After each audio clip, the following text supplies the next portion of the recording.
Hey, it's Chris with Moto Minded. Today we're going to go over the install instructions for the Bomber Bar Switch Quad. Okay, tools needed. If you have a 24 mask, you need an 8mm socket. You will need a Phillips screwdriver, a set of side cutters, and for the install you need a 4mm Allen wrench and the included zip ties. First thing you're going to do is dig up the Phillips screwdriver.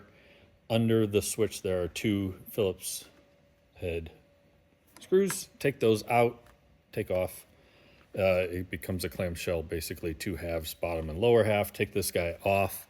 Use the side cutters to get the zip ties off.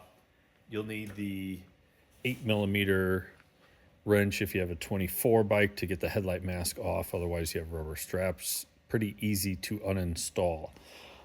Then grab your new Bomber Bar switch.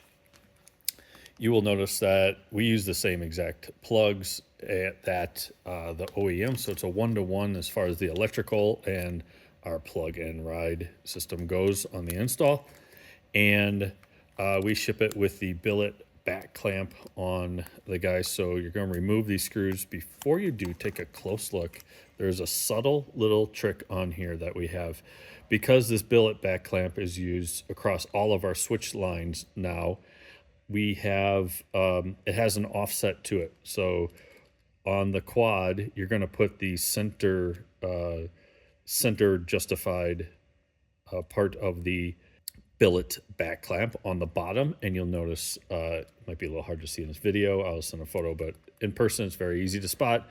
There's a slight offset on the upper part of the clamp, and as well as the threaded hole is slightly offset on the billet as well. The one thing you'll notice once you take these off, we do have this urethane backer. It is, because the switch is serviceable, the back clamp is there to just hold everything in. There is another piece of Delrin inside that's locking and holding all the wires into place and keeping everything where it needs to be. This is just more, acts a little bit as gripping and cushioning for clamping, and then also just basically a clean closeout for everything behind. So super simple install. We just hold up the clamp here, then again find the offset to the top and tighten this guy. And then find your 3mm Allen, start tightening this guy up. What I like to do is get about 1/3 of the way in on the top. You could tilt if you got, I've got these big old hand guards in the way, so it's a little hard. You could tilt this guy forward, get access, and then get, you can see I've got about a little less than 1/4 inch here, maybe a little over 5mm. On the top, it's still pretty loose. Now work on the bottom one, slide this out so you get access. I'll send you a photo, but I'm kind of tilting this back so I can get access to the bottom guy here. Tighten this in and repeatedly check. Make sure you have a good amount of friction and tighten this until it's difficult to pivot this guy.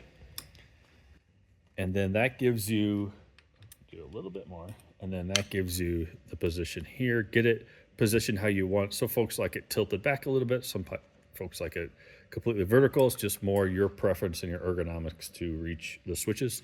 And then finish with the top one and fully tighten this guy down until you cannot turn this guy anymore.